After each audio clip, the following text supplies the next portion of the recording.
At ngayon, tayo ay magbabasa ng kwentong Biyaya ng Bulkan. Handa na ba kayo? Kung ganon, magsimula na tayo. Isa sa mga ipinagmamalaking bulkan sa bansa, ang Bulkang Mayon na matatagpuan sa Albay.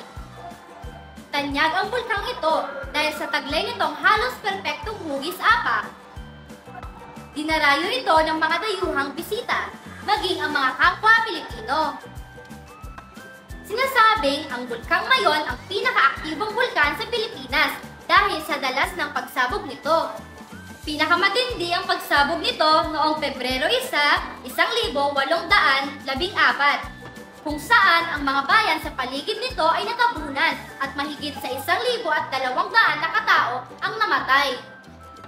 Marami ring nasirang bahay sa paligid ng bulkan, pati na rin ang malaking simbahan ng Kagsawa. Ang natitirang alaala na lamang ng simbahan na ito ay ang tore nito na makikita malapit sa bulkan. Bagamat mapanganib ang Bulkang Mayon, isa rin naman itong biyaya sa mga naninirahan malapit doon. Ang mga umagos na lupa at abo sanhi ng mga pagsabog ay nagsilbing pataba pagkalipas ng ilang taon. Bilang patunay, itinuturing ang Albay na isa sa may mayayamang lupang sakahan sa rehiyon ng Bicol. Sa mga lupang sakahang ito, nagbubuhat ang mga produktong abaka, niyog, palay at gulay. Nagustuhan niyo ba ang kwentong biyaya ng bulkan? Kayo naman ang magbasa. Handa na ba kayo? Magsimula na tayo!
Mahusay mga bata! Hanggang doon na lamang ang ating kwento ngayon.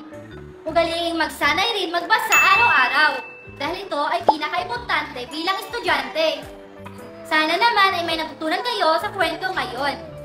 Ako nga pala si Ate Alea. Salamat sa pakikinig!